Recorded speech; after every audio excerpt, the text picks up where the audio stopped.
දැනුවත් වෙමු සූදානම් වෙමු. ආයුබෝවන් සුබ දවසක්.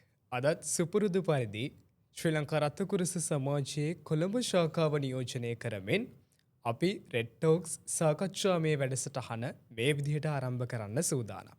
ඉතින් රෙඩ් ටෝක්ස් සාකච්ඡාමය වැඩසටහන ඇතුලේ අපි දිගින් දිගටම ඔබට එහෙම නැත්නම් සමාජයට යම්කිසි පණිවිඩයක් දායාද කරන්න යම්කිසි පණිවිඩයක් ලබා දෙන අරමුණින් තමයි මේ සාකච්ඡාමය වැඩසටහන අපි පවත්වාගෙන යන්නේ. ඉතින් අද දවසේදීත් ඒ වගේම ඉතාමත්ම කාලීන සහ වැදගත් මාතෘකාවක් පිළිබඳව ඔබට යම්කිසි දැනුමක් ලබා දෙන්නට අපි සූදානමින් ඉන්නවා. සාමාන්‍යයෙන් දැන් වත්මන් සමාජය ඇතුළ අපිට නිතරම දකින්න ලැබෙන සහ නිතරම අහන්න ලැබෙන උපද්‍රවයක් තමයි මේ ගිනි ආශ්‍රිත අනතුරු කියන්නේ. ඉතින් අද දවසේදී අපි මේ ගිනි අනතුරු පිළිබඳව සහ කොහොමද එහෙම ගිනි ආශ්‍රිත අනතුරක් සිද්ධ වුණාම ඒක වළක්ව ගන්න කියන කාරණාව පිළිබඳව පුළුල් දැනුමක් ඔබට ලබා දෙන්නට සූදානම්. ඉතින් ඒ වෙනුවෙන් අද දවසේදී ඔබ වෙනුවෙන් අපිත් එක්ක මැදිරියට මේ හා සම්බන්ධ ප්‍රවීණ පුද්ගලයෙක් අපිත් එක්ක එකතු වෙලා ඉන්නවා. එතුමා කොළඹ මහනගර සභා ගිනි නිවීම හා ගලවා ගැනීම ඒකකයේ පුහුණු වංශ ප්‍රධානී ජ්‍යෙෂ්ඨ උපදේශක රංජන් කුමාර මහතා. අයබෝවන් කියලා ඔබතුමන්ව ඉතාමත්ම ආදරෙන් ගෞරවයෙන් යුක්තව අද දවසේදී මේ රෙඩ් ටෝක්ස් සාකච්ඡාමය වැඩසටහනට අපිව බලන් ඉන්න ප්‍රේක්ෂකයන් වෙනුවෙන් පිළිගනු ලබනවා. මේ සාකච්ඡාවේ අද දවසේ වැඩසටහනේ ආරම්භයක් විදිහට මම ඔබතුමාගේ වෘත්තීය පසුබිම පිළිබඳව කෙටි හැඳින්වීමක් දැනගන්න කැමතියි. කොහොමද ඔබතුමා මේ රැකියාවට ප්‍රවිෂ්ඨ වෙන්නේ සහ දැන් කොච්චර කාලයක් සේවයේ නිරත වෙනවද සහ මේක ඇතුලේ ඔබතුමා ලබාගත්තු අත්දැකීම් කොයි වගේද කියලා දැනගන්න කැමතියි. ඔව් ඇත්තටම පත්තරේ දැන්වීමක් දැකලා තමයි මම මේ රැකියාවට අයදුම් කරන්නේ. අපේ ගමේ හිටපු අයියා කෙනෙක් රවීන්ද්‍ර කියලා. එයා තමයි මට පත්තරේ ගෙනත් දුන්නේ. ඊපස්සේ 2003 දී තමයි මම ආධුනික ගිනිබටයෙක් විදිහට මේ සේවාවට ඇතුල් වෙන්නේ. ඇතුල් වෙලා මේ දක්වා වසර 21ක කාලයක් තුල මේ දක්වා අද මේ තනතුර දක්වා ඇහිලා තියෙනවා. ඉතින් මම ගොඩාක් සතුටු වෙනවා මේ රැකියාව සම්බන්ධයෙන්. මොකද හැම වෙලාවෙම මිනිසුන්ගේ ජීවිතයක් දේපලක් බේර ගන්න තමයි මම හැම වෙලාවෙම කටයුතු කරන්නේ. ඒ වගේම ඒ දැනුම ඒ වගේ ජීවිත දේපල බේර ගන්න ඒගොල්ලන්ව දැනුවත් කරන එක තමයි මගේ ප්‍රධාන රාජකාරිය වෙලා තියෙන්නේ. ඔබ ඉතින් එතුමා සඳහන් කරා වගේ තවත් කෙනෙකුගේ ජීවිතයක් දේපලක් බේර ගන්න ඉතාමත්ම වටින වෘත්තියක් තමයි මේ ගිනි නිවීම හා ගලවා ගැනීම ඒකක ඇතුලේ සිද්ධ වෙන්නේ. සහ මම ඔබතුමාගෙන් දැනගන්න කැමති විශේෂයෙන්ම මේ ශාස්ත්‍රය ඇතුලේ සේවයේ නිරත වෙද්දී අමතක නොවන සිදුවීම් ගණනාවක් ඇති අපි මේ පිළිබඳව කෙටියෙන් කතා කරමු. ඔව් ඇත්තටම අමතක නොවන සිදුවීම් ගණනාවක් තියෙනවා. ඒක සමහර ඒවා බිහිසුණු අත්දැකීම්, සමහර ඒවා ඇත්තටම සුන්දර අත්දැකීම්ත් තියෙනවා. බිහිසුණු අත්දැකීමක් විදිහට මට මතක් වෙන්නේ 2022 8 වෙනි මාසේ 20 අපට ආවා ජීවිතයක් බේර ගන්න නැවක හිර වෙලා නැවේ වරාය අධිකාරියට පිටත තියෙන යාඩ් එකක නැවක රිපෙයාර් එකක. ඒකට අපි එතෙන් යනකොට ඇතුලේ ඉන්න කට්ටිය ඇතුලේ රිපෙයාර් එකක් මම හිතන්නේ ඔබතුමා දන්නවා ඇති නැවක බැලන්ස් කරගන්න ඒක ස්ථායීතාවය හඳව ගන්න ටැංකි තියෙන. ඒකට වතුර පුරවන. ඒකේ රිපෙයාර් එකක් තමයි කර ඉඳලා තියෙන්නේ. ඊට පස්සේ අපි එතෙන් යනකොට ඒක ඇතුලේ කෙනෙක් හිර වෙලා ඉන්නවා කියලා කිව්වා. එයාව බේර ගන්න තව දෙන්නෙක් ගිහිල්ලා තිබුණා. ඒ දෙන්නත් එළියට ඇවිල්ලා තිබුණේ නැහැ. ඒතර එළිය ඉන්න කට්ටියට ලොකු භීෂණයක් තිබුණා ඇතුලේ මොකද්ද වෙන්නේ කියන එක. කොහොම හරි අපි ඒ ඇතුලට ගිහිල්ලා මම තමයි මුලින්ම එතෙන්ට ගිහිල්ලා ඒ ඇතුලේ හිර වෙලා ඉන්න එක්කෙනාව බේරගෙන එළියට ආවේ. ඉතින් ලොකු අවදානමක් ගන්න වුණා. හේතුව තමයි මම ඒ වගේ නැවකේ ඒ වගේ ප්‍රදේශයකට ගිහිල්ලා තිබුණ පළවෙනි අවස්ථාව. ඉතාමත් කුඩා ප්‍රදේශයකින් තමයි මට යන්න තිබුණේ. ඒ කියන්නේ විස්කම්බිය මේ අඟල් 8ක් විතර වගේ සිදුරකින් තමයි ඇතුළට ගමන් කරන්න තිබුණේ. එම ගමන් කළා සෑහෙන දුරක් ගමන් කළාට පස්සේ තමයි මට එයාව සිහි නැතුව හම්බුනේ. ඊපස්සේ බොහොම ප්‍රඥාවක් යොදලා පැය එකමාරක විතර මෙහෙයුමකින් පස්සේ ආව උදව ගන්න පුළුවන් වුණා. ඔව් ඉතින් ඒ වගේ තවත් කෙනෙකුගේ ජීවිත දහස් ගණනක් බේරගන්න අවස්ථාව හම්බෙන්න ඉතාමත්ම වටින වෘත්තියක් තමයි මේ ගිනි නිවීම හා ගලවා ගැනීම එකක ඇතුලේ සිද්ධ වෙන්නේ. සහ මෙතුමා සඳහන් කරා වගේ වසර 21ක මේ ශ්‍රේෂ්ඨ ඇතුලේ පළපුරුද්දක් සහිත පුද්ගලයෙක් තමයි අද දවසේදී මේ ආකාරයෙන් අපිත් එක්ක මේ වැඩසටහනට එකතු වෙන්නේ. එතකොට අද දවසේ අපි මේ මාතෘකාවේ ප්‍රවිෂ්ටයක් විදිහට මම ඔබතුමාගෙන් දැනගන්න කැමතියි. දැන් සමාජය තුළ අපිට නිතරම දැකගන්න සහන්න ලැබෙන අනතුරු වර්ගයක් තමයි මේ ගිනි අනතුරු කියන්නේ. එතකොට සංඛ්‍යාත්මක වශයෙන් දල වශයෙන් සාමාන්‍යයෙන් කොච්චර අනතුරු ප්‍රමාණයක් සිද්ධ වෙනවද වාර්ෂිකව? ඇත්තටම වාර්ෂිකව ගත්තොත් එහෙම අපිට ගිනි කැඳවීම සහ ජීවිත මුදවා ගැනීමට සම්බන්ධ වෙනවා 450කට අධික ප්‍රමාණයක් හැම අවුරුද්දකම වගේ අපි සම්බන්ධ වෙනවා. ඉතින් ඒක ජීවිත මුදවා ගැනීමක් වෙන්න පුළුවන්. ගොඩක් වෙලාවට අපි වැඩිපුරම සම්බන්ධ වෙන්නේ ගිනි අනතුරු සම්බන්ධයෙන් සහ ඒ වගේම ඇම්බියුලන්ස් කෝල් වලටත් අපි දායක වෙලා ඒ සම්බන්ධයෙන්ුත් කටයුතු කරනවා. ඔව් ඉතින් ඒ විදිහට ඉතාමත්ම අද වර්තමානය තුළේ විශාල උපද්‍රවයක් බවට පත් වෙලා තියෙන මේ ගිනි අනතුරු පිළිබඳව අපි ඔබට පුළුල් දැනුමක් තවදුරටත් ලබා දෙන්නට සූදානමින් ඉන්නවා. ඒ වගේම මම ඔබතුමාගෙන් දැනගන්න කැමතියි දැන් ගිනි අනතුරු සිද්ධ වෙන්න විවිධාකාර වූ හේතු තියෙන නොසැලකිලිමත් භාවය හෝ වේවා එතනින් එහාට ගිහින් දැනුවත්කමක් නැතිකම හෝ වේවා මේ වගේ හේතු සාධක ගණනාවක් අතරින් සාමාන්‍ය ගිනි අනතුරක් සිද්ධ වෙන්න වඩාත්ම සුලභ හේතු සාධක බවට පත් වෙලා තියෙන්නේ මොනවද?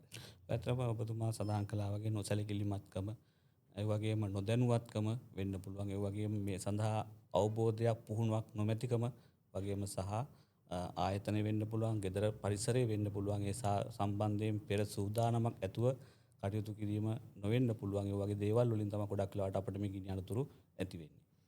ඔව් ඉතින් ඒ වගේ ගිනි අනතුරු සිද්ධ වෙන්න හේතු සාධක ගණනාවක් තියෙනවා. එතකොට කොහොමද අපි මේ පිළිබඳව නිසි දැනුවත් භාවයක් ලබා ගන්න කියන කාරණාව ගැන කතා කරන්න කලින් අපි ගිනි අනතුරු පිළිබඳව මූලික අවබෝධයක් ලබා ගන්නට අපි මූලික සංකල්ප ඉඳන් කතා කරන්න පටන් ගත්තොත් මම ඔබතුමාගෙන් දැනගන්න කැමතියි ඇත්තටම මොකක්ද අපි ගින්නක් කියලා හඳුන්වන්නේ?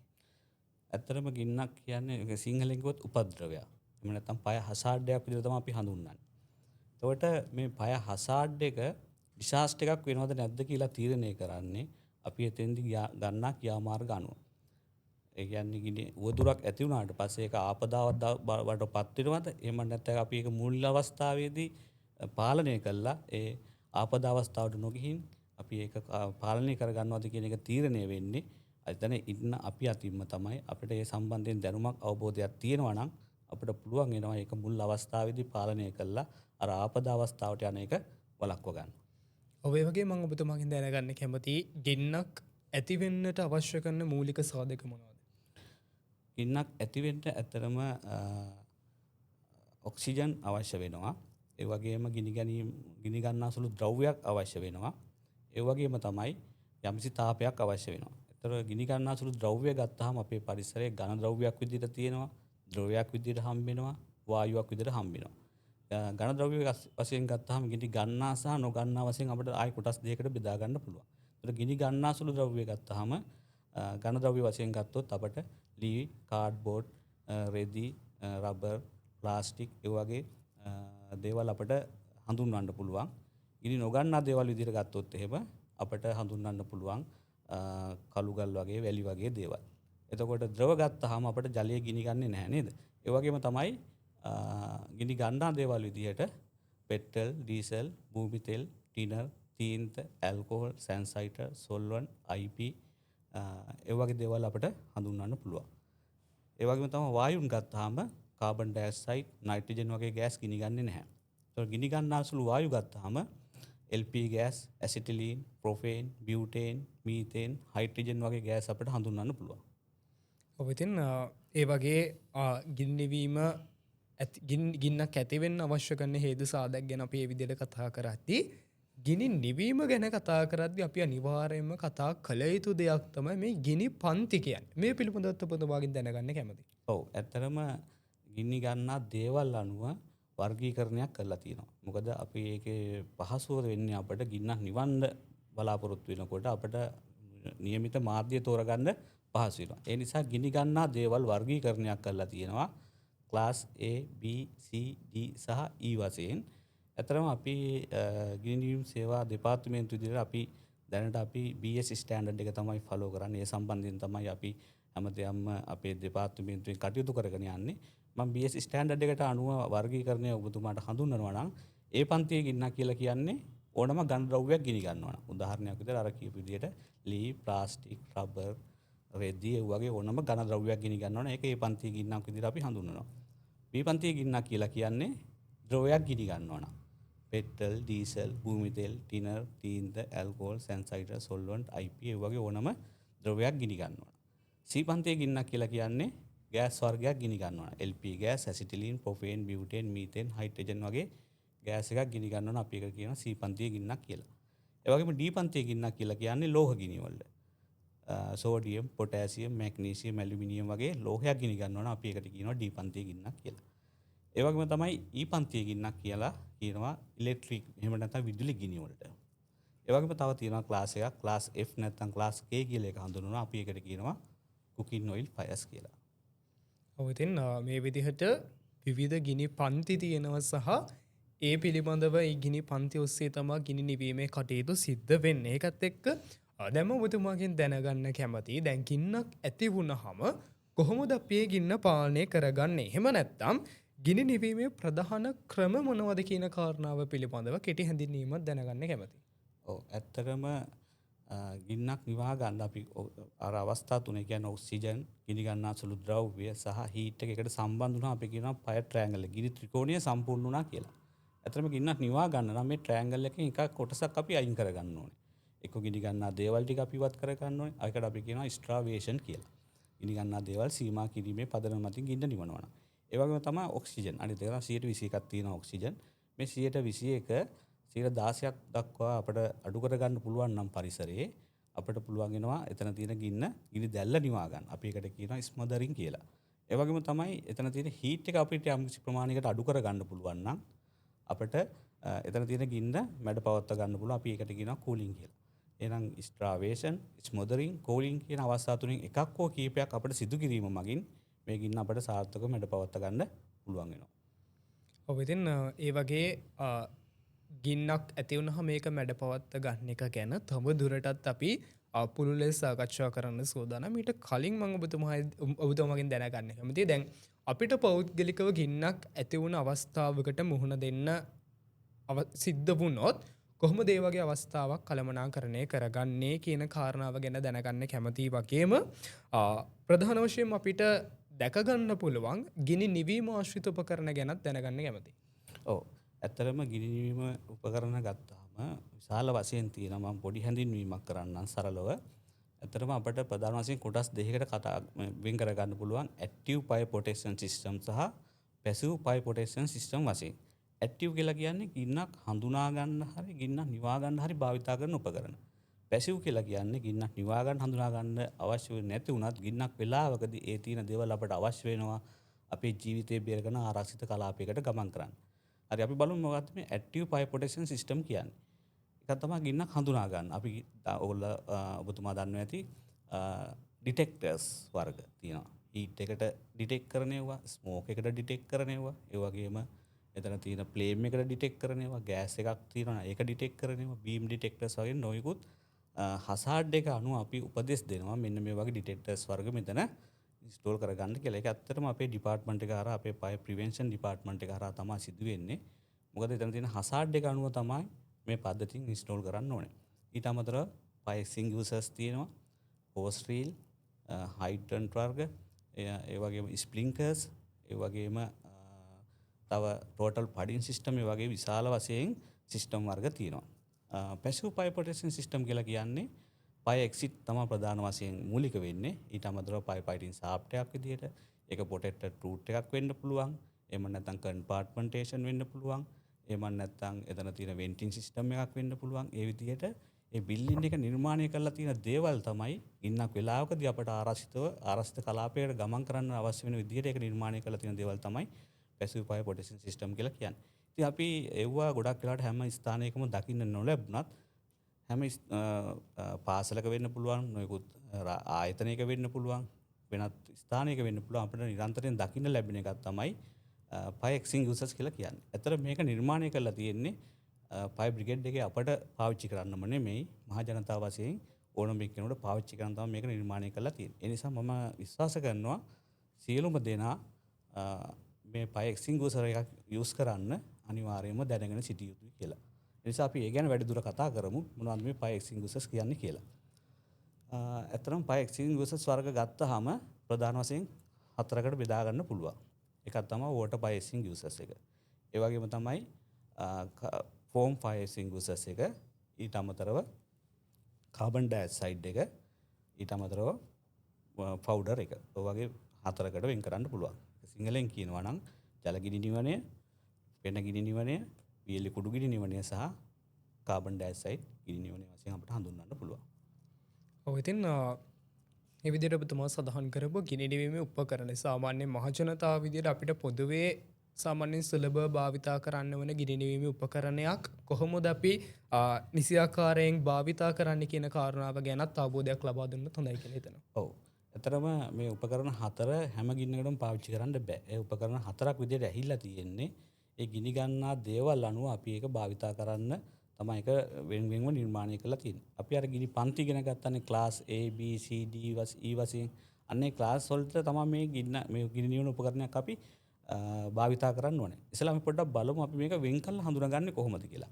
එකක් තමයි මේකේ ගහලා තියෙනවා ජල ගිනි නිවනය කියලා H2O කියලා ගහලා තියෙනවා. එහෙම නැත්නම් පවුඩර් කියලා ගහලා තියෙනවා. එහෙම නැත්නම් ෆෝම් කියලා ලියලා තියෙනවා. එහෙම නැත්නම් කාබන් ඩයොක්සයිඩ් කියලා ලියලා තියෙනවා. ඊට අමතරව මෙතන කලර් කෝඩ් එකක් තියෙනවා. වෝටර් එක්ස්ටින්ගුෂර් එකක් එන්නේ රෙඩ් කලර් එකෙන් රතු පාටින් එන්නේ. ෆෝම් එකේ එන්නේ ක්‍රීම් පාටින්. ඒ වගේම පවුඩර් එකේ එන්නේ නිල් පාටින්.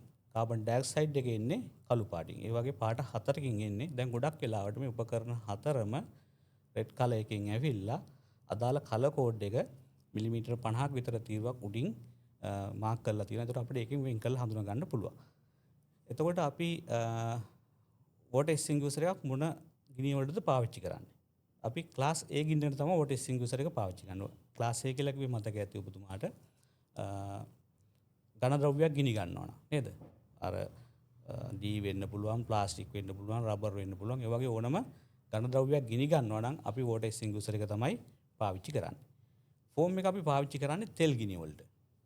තෙල් ගින්නක් ඇති වුණාට පස්සේ ඒ තෙල් ඒ කියන්නේ පෙට්‍රල්, ඩීසල්, භූමි තෙල්, ටින තීත ඒ වගේ ඕනම ද්‍රව්‍යයක් ගිනි ගන්නවා නම් ඒ ද්‍රව ගින්නකට අපිට සුදුසුම උපකරණයේ විදිහට අපිට හඳුන්වන්න පුළුවන් පෙන ගිනි නිවන නැත්නම් ෆෝම් කියන ෆයර් එක්ස්ටින්ගුෂර්ස් එක.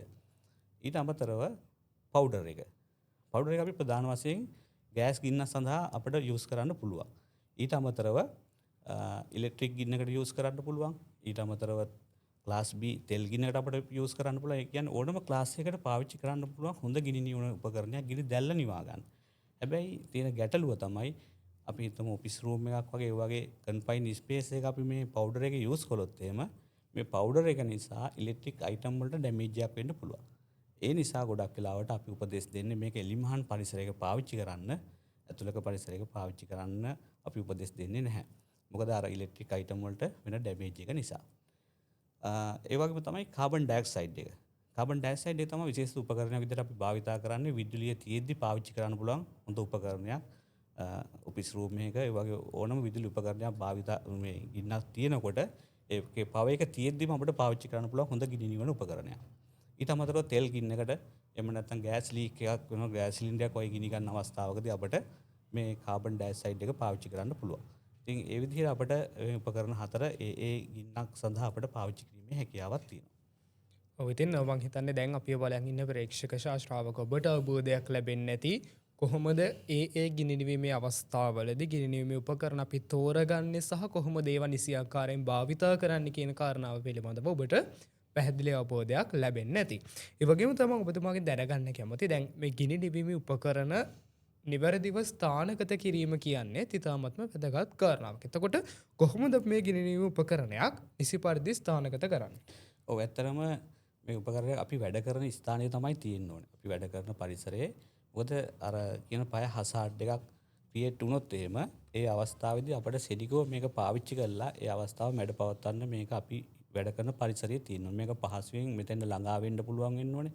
මේක පහසුවෙන් ගන්න පුළුවන් වෙන්න ඕනේ.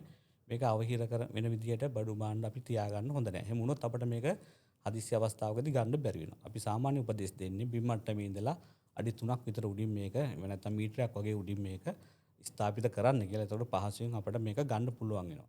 ඒ වගේම තමයි අපි හිතන්න ගින්නක් වෙලාවකට අපි මේක ගත්තා කියලා. අරගෙන අපි කොහොමද මේක ඇප්ලයි කරන්නේ? මොන ගින්නටද කොහොමද ඇප්ලයි කරන්නේ? අන්න ඒ ගැනත් අපිට අවබෝධයක් තියෙන්න ඕනේ.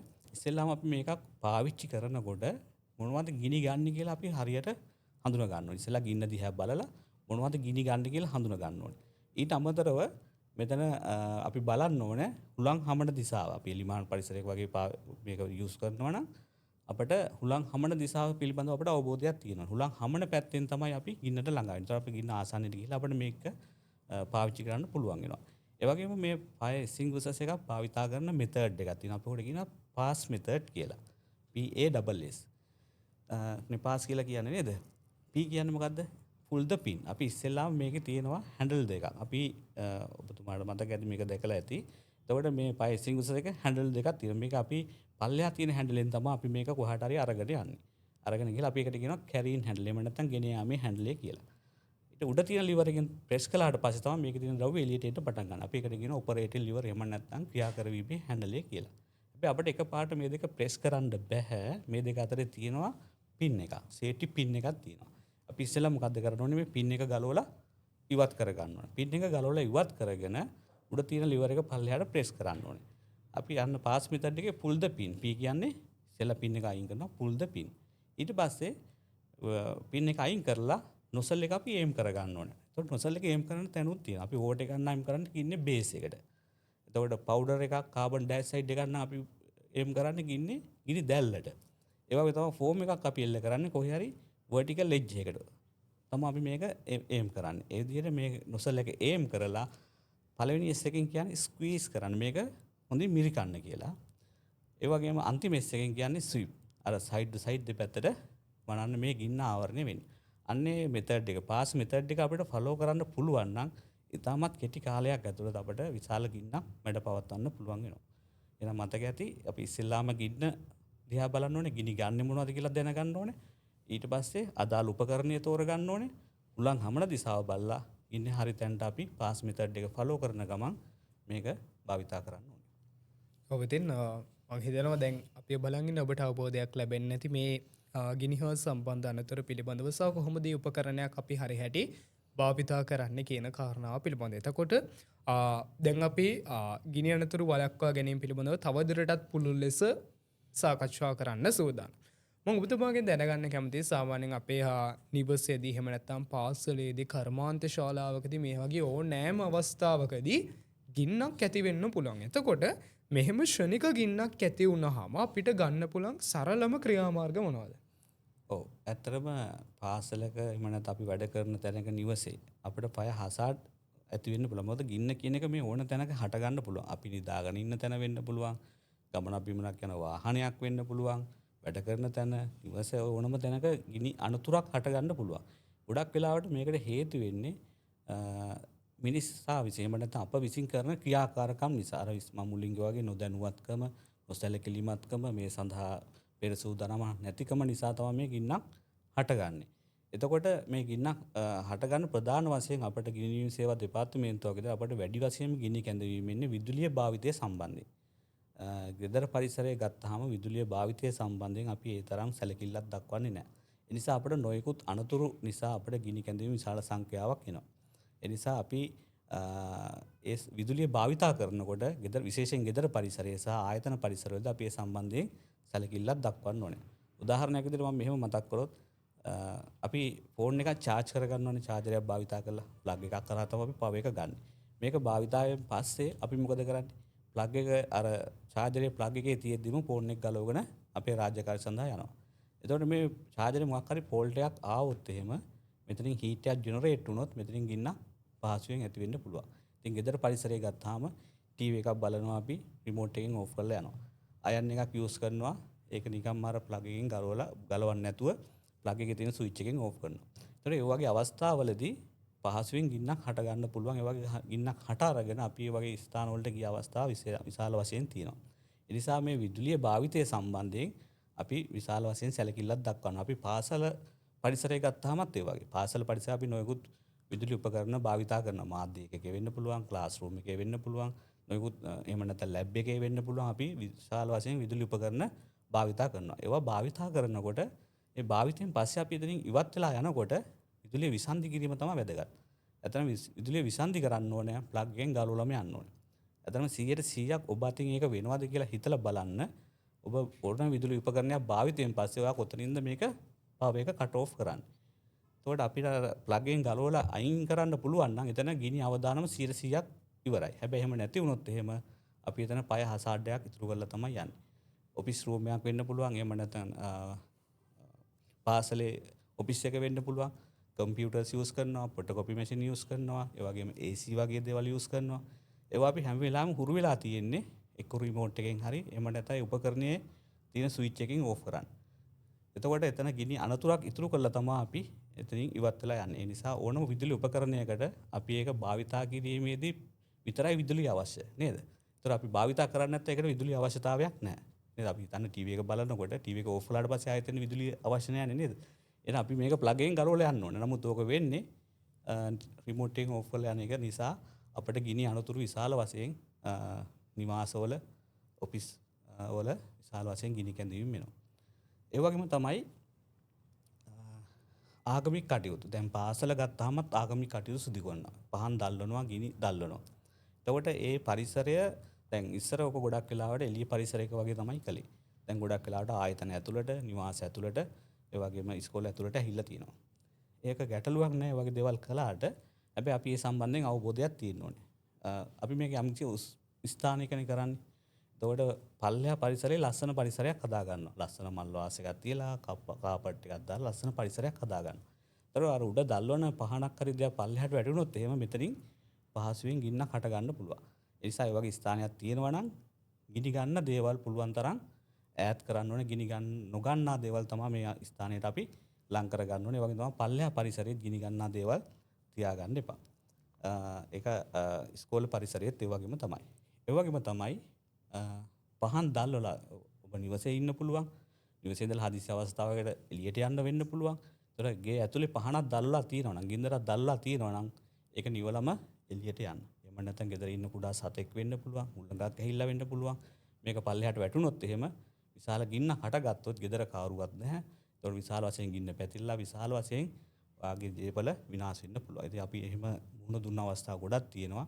සමහර ස්ථාන වලට අපි එහෙම ගියාට පස්සේ ඒගොල්ලෝ ගොඩක් හඬා වැළපෙනවා. මං අපේ තිබ්බ සියලුම සේසත ඉවර වුණා. ඇඳන් හිටපු ඇඳුම විතරයි ඉතුරු වුණේ කියලා. ඇත්ත කතාවත් ඒක තමයි. මොකද ගිනිගත්ත දෙයක් ආයි නැවත රීයුස් කරන්න බෑනේ. ඒක අලු වෙලා අඟුරු වෙලා සම්පූර්ණයෙන් විනාශ වෙලා යනවා. ඒ නිසා අපි හැම වෙලාවෙම උත්සාහ කරන්න ඕනේ මේ පය හසාඩ. එහෙම නැත්නම් ගිනි අවදානම් අවස්ථා අවම කරගෙන නිවාස පරිසරය සහ කාර්යාල පරිසරය සහ ඉස්කෝල පරිසරයේ අපි ආරක්ෂිතව පවත්වාගෙන යන්න. ඔව් ඉතින් අපිව බලන් ඉන්න ඔබට දැන් වැටහෙන්නට ඇති අපි එදිනෙදා නිවස ඇතුලේ භාවිතා කරන ෆෝන් චාර්ජර් එකකින්, අයන් එකකින්, ටීවී එකකින් මේ වගේ පොඩි දෙයකින් වුණත් ගින්නක් ඇති වෙන්න පුළුවන්. ඒ වගේම තමයි පාසල ඇතුලේ මේක විශාල සිසුන් ප්‍රමාණයක් ආරම්භන ඇති. අපි පාසල ඇතුලේ කම්පියුටර් ලැබ්ස් යූස් කරනවා. එතකොට මේ ඇතුලේ වුණත් ඒ හරියට අපි නිසි දැනුම්වත් භාවයක් නැතුව මේවා පාවිච්චි කරනවා නම් ගිනි අනතුරු ඇතිවීමේ විශාල සම්භාවිතාවයක් තියෙනවා කියන කාරණාව ඔබට දැන් වැටහෙන්නට ඇති. එතකොට මම දැන් ඔබතුමාගෙන් දැනගන්න කැමතියි මේ වගේ එදිනෙදා ජීවිතයේදී මේ කතා කරන ගිනි අනතුරු සිද්ධ වුණාම අපි අර කලින් සාකච්ඡා කරපු ගිනි නිවීමේ උපකරණයක් අපි සතු වීම ඒ වගේ අවස්ථාවක් කොයි තාක් දුරකට වැදගත් වෙනවද? අනිවාර්යයෙන්ම ගින්න මැඩ පවත්වන්න අපට උපකරණයක් අත්‍යවශ්‍යයි. දැන් හිතන්නකො අපි ඒ ආසන්න ඉන්නවනම් දැන් අපි කොළ කෑල්ලක් ගිනි ගත්තොත් අපි කොහොමද නිවාගන්නේ? අපි මේක කකුලෙන් පාගනවා නේද? කකුලෙන් පාගලා නිවන. ඒ කියන්නේ එතන ලැබෙන ඔක්සිජන් ප්‍රමාණය අඩු කරලා තමයි අපි ගිනි නිවන්නේ. හැබැයි යම්කිසි ප්‍රමාණයකින් ගින්න යම්කිසි ප්‍රමාණයට වර්ධනය වුණොත් එහෙම අපට උපකරණයක් අත්‍යවශ්‍ය වෙනවා මේ ගින්නක් නිවා ගන්න. ඒතර උපකරණ නැතුව අපිට ගින්නක් මැඩ පවත්වන්න තියෙන අවස්ථාව ගොඩක් සීමිතයි. ඒ නිසා අපට උපකරණ කියන එක ඉතා වැදගත් වෙනවා. සහ ඒ උපකරණ හොඳ වර්කින් කන්ඩිෂන් එක වැඩ කරන තත්ත්වයේ තියෙන්න ඕනේ. එහෙම තිබුණොත් තමයි අපිට ඒ වෙලාවේදී මේක පාවිච්චි කරලා ඒ වෙලාවේදී මේ ගින්න මේකෙන් නිවා ගන්න පුළුවන් වෙන්නේ. ඔව් ඉතින් ඒ වගේ ගිනි නිවන උපකරණයක් භාවිතා කිරීම පිළිබඳව දැනුම්වත් භාවයක් තිබීම සහ ගෙන්වීම උපකරණයක් අපසත වීම ඒ වගේ අවස්ථාවක ඉතාමත්ම වැදගත් වෙනවා. ඒ වගේම තමයි මැත්තමුනේ දැන් සාමාන්‍යයෙන් අපිට එදිනදා ජීවිතය ඇතුලේ තවත් අහන්න ලැබෙන දෙයක් තමයි මෙහෙම ගින්නක් ඇති වුණාම ඒ ගින්න මැඩ පැවැත්වීමේ අරමුණින් කරන යම් ක්‍රියාවන් නිසා තවදුරටත් මේ ගින්න පැතිරෙනවා. ඒ වගේ අවස්ථාවන් වල මම කැමතියි ඔබතුමාගෙන් යම්කිසි දැනුමක් ලබා ගන්න කොහොමද ඒ වගේ ගින්නක් ඇති වුණාම අපි කළ යුතු සහ නොකළ යුතු දේවල් වන්නේ කියන කාරණාව ගැන දැනගන්න කැමතියි. ඔව්. දැන් ඇත්තටම මම විදුලිය සම්බන්ධයෙන් කතා කරපු දේවල් ඒවා පුළුවන් තරම් උත්සාහ කරන්න ඕනේ අපි විදුලිය භාවිතයෙන් පස්සේ ඒවා විදුලිය විසන්ධි කරලා ඒ කියන්නේ ප්ලග් එකෙන් ගලවලාම ඉවත් කරලා තියාගන්න.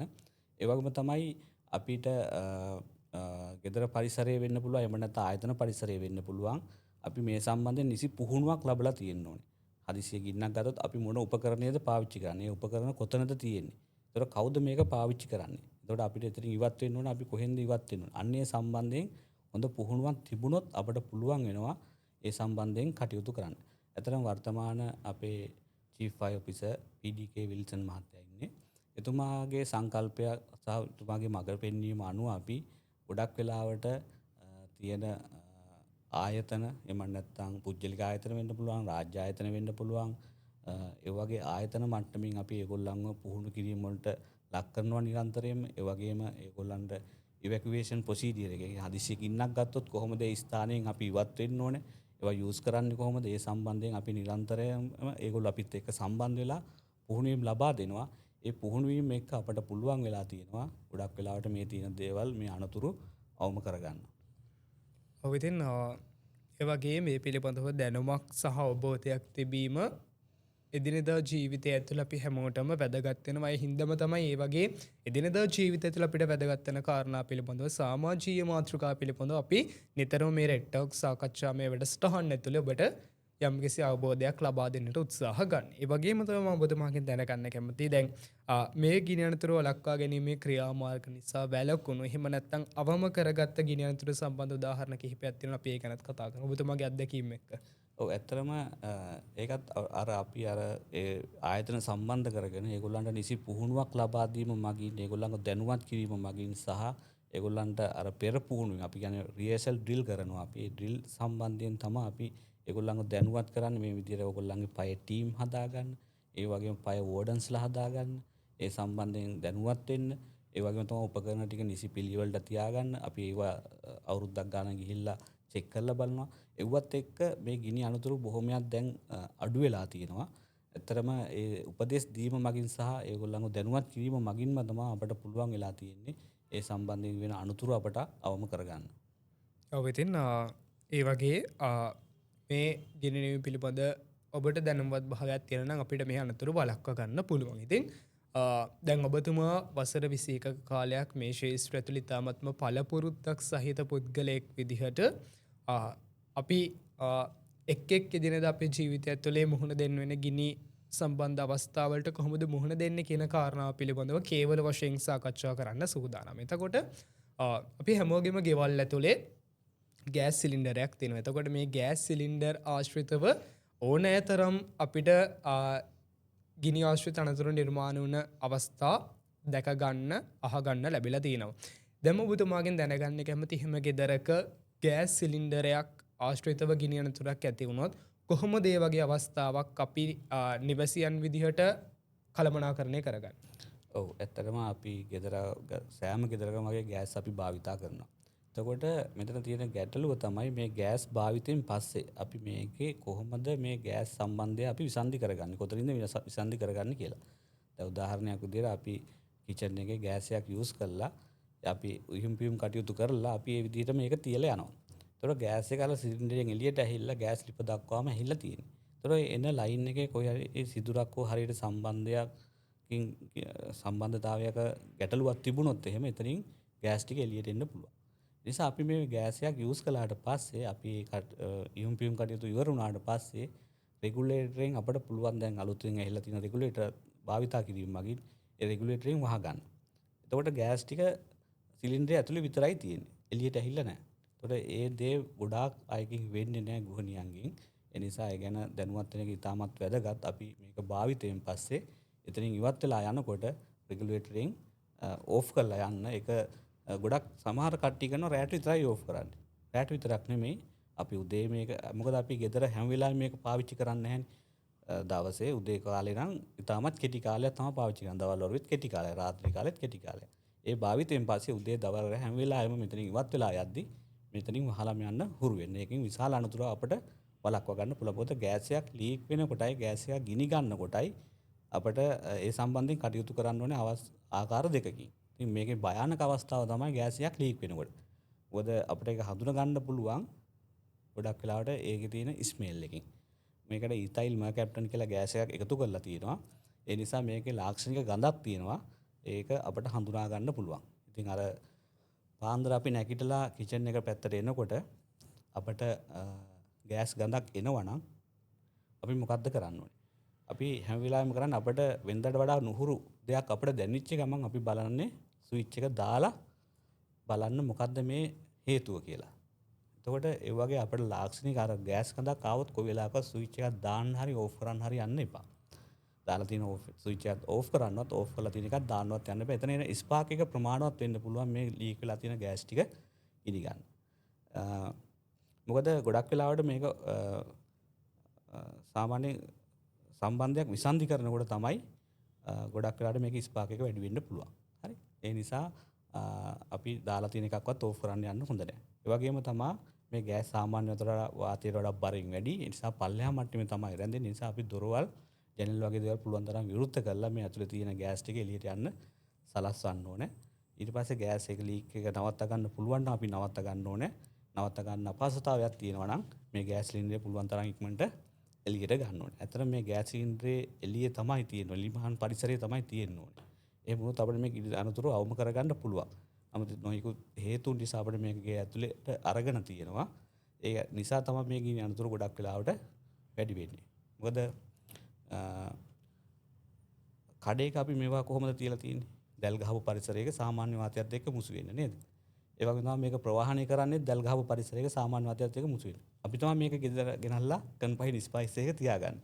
ඒතර මේක ලීක් වුණාට පස්සේ මේකෙන් වෙන්න පුළුවන් අනතුරු බොහොමයි. ඒ නිසා අපි පුළුවන් තරම් උත්සාහ කරන්න ඕනේ මේක එළිය පරිසරයක තියාගන්න හෝ පහසුවෙන් එළියට ගන්න පුළුවන් තැනක තියාගන්න.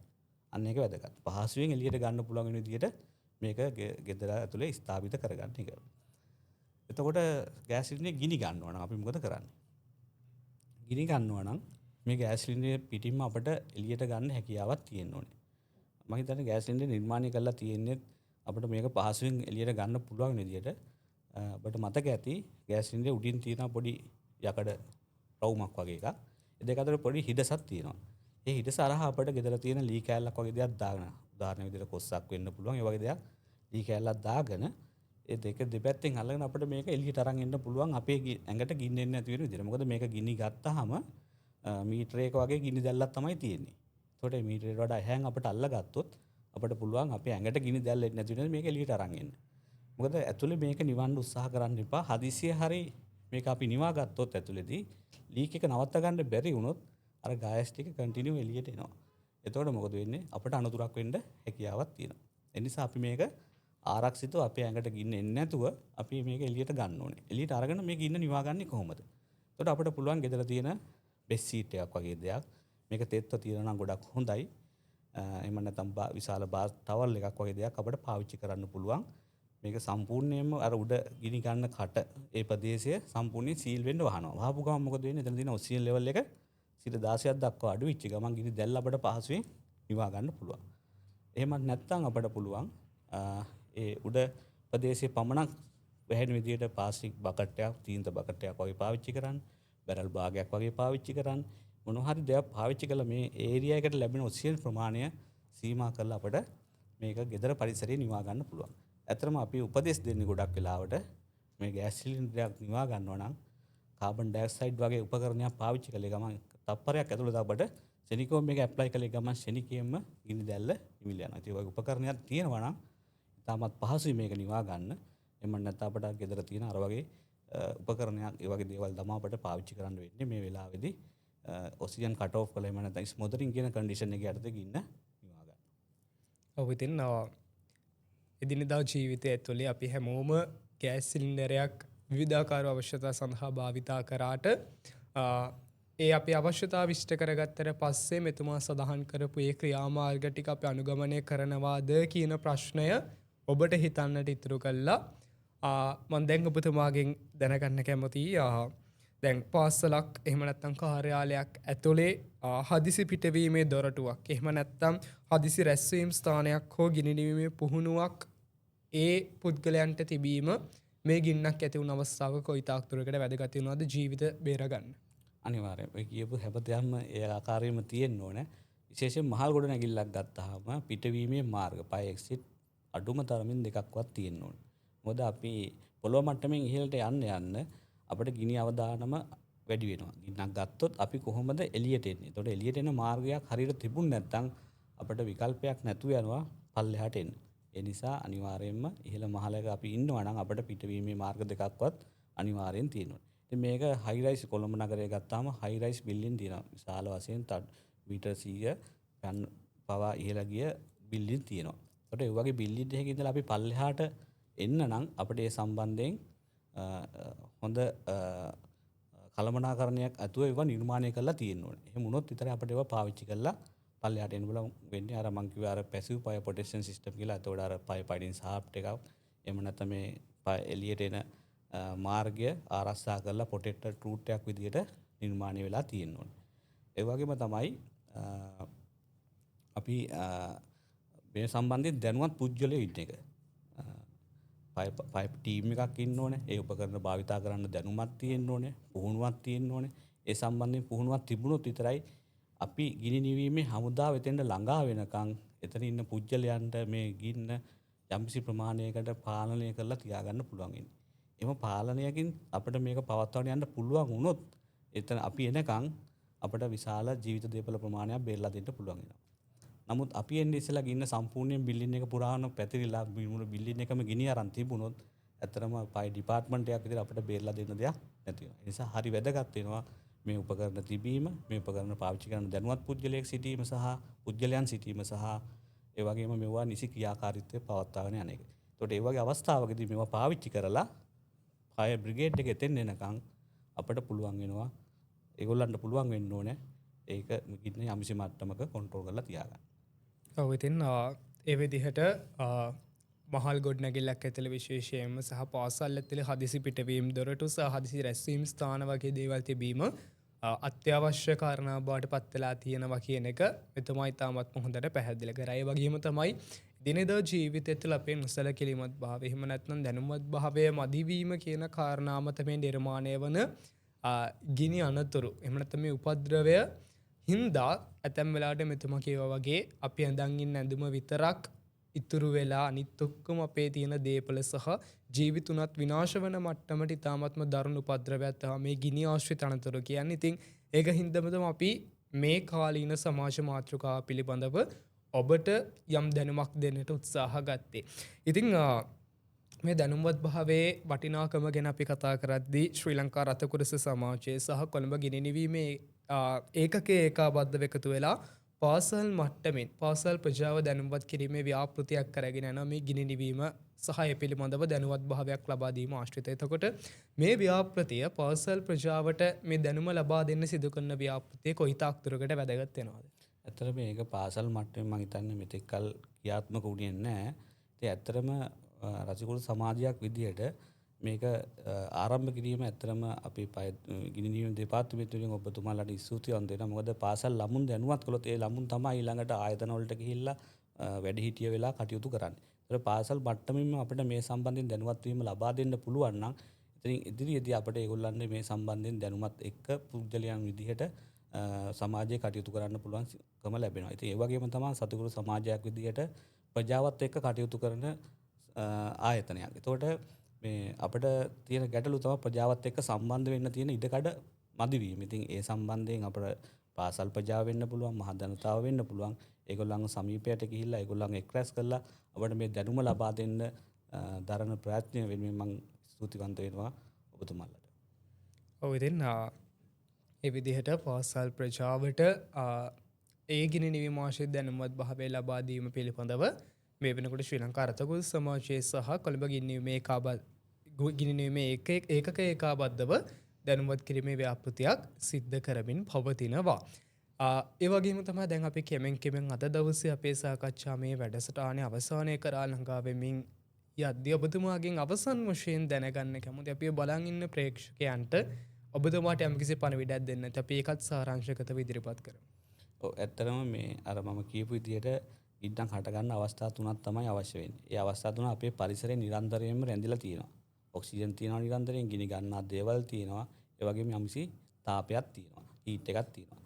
මෙතන අඩුපාඩුවකට තියෙන්නේ හීට් එකේ මදිකමක් තියෙනවා. ඒතර අපි කරන අත්වැරදීන් අතපසුවීම නිසා හීට් එකක් අපි මෙතන ඇති කරලා දුන්නොත් ඒ ගිනි ත්‍රිකෝණයට අවශ්‍යතා ටික සම්පූර්ණ වෙනවා. ඒ නිසා අපි හැම වෙලාවෙම උත්සාහ කරන්න ඕනේ මේ උෂ්ණත්වයේ වැඩිවීම සම්බන්ධයෙන් සැලකිල්ලෙන් කටයුතු කරන්න අපි අතින් වෙන ගිනි අවදානම් අවස්ථා අවම කරගනිමින් කටයුතු කරන්න. ඉතින් එතෙන්දී අපිට අපේ ශරීරයට දැනෙන දෙයක් තමයි හීට් එක වැඩි වෙන තැනක ගිනි දැල්ලක් අපිට දකින්න පුළුවන් වෙනවා, දුමක් දකින්න පුළුවන් වෙනවා. ඒ වගේම අපේ ශරීරයට රස්නයක් කියන එකක් දැනෙනවා. ඊට අමතරව ස්මෙල් එකක් වගේ දෙයක් අපිට දැනෙන්න පුළුවන්. ඒ වගේම ගින්න ටිකක් වැඩි වුණොත් එහෙම ශබ්දයක් ඇහෙන්න පුළුවන්. ඔය අවස්ථා පහ අපේ ශරීරයට දැනෙනකොට අපිට හැකියාවක් ලැබෙනවා මේ සම්බන්ධයෙන් හොයලා බලලා කටයුතු කරන්න. ඒ නිසා හැම වෙලාවෙම ඔබ කටයුතු කරන හැම වෙලාවෙම අනවශ්‍ය විදියට ඔයාලට මේ වගේ දෙයක් ලැබෙනවා නම්, ඔයාගේ ශරීරයට දැනෙනවා නම්, ඔයා ඒ සම්බන්ධයෙන් සැලකිලිමත් වෙන්න, හොයලා බලන්න. විශාල ගින්නක අනතුරක් ඔබට වළක්ව ගන්න පුළුවන් වෙනවා.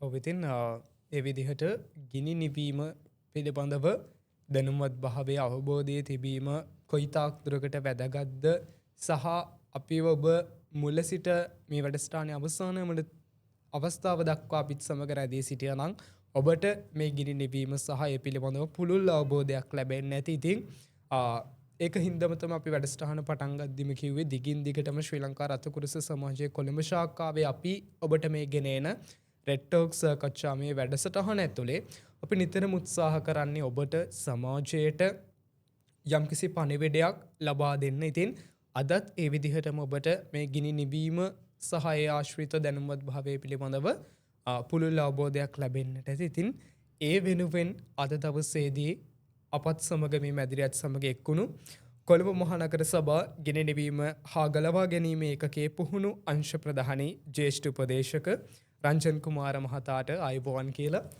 වැඩසටහනින් සමුදෙනවා. ඉතින් තවත් දවසක මෙවැනිම හරවත් කාලීන මාතෘකාවක් එක්ක රෙඩ් ටෝක්ස් සාකච්ඡාමේ වැඩසටහනකින් ඔබව හමු වීමේ බලාපොරොත්තුවෙන් අපි අදට සමුගන්න. ඔබ සැමට ජයග්‍රාහී අනාගතයක්.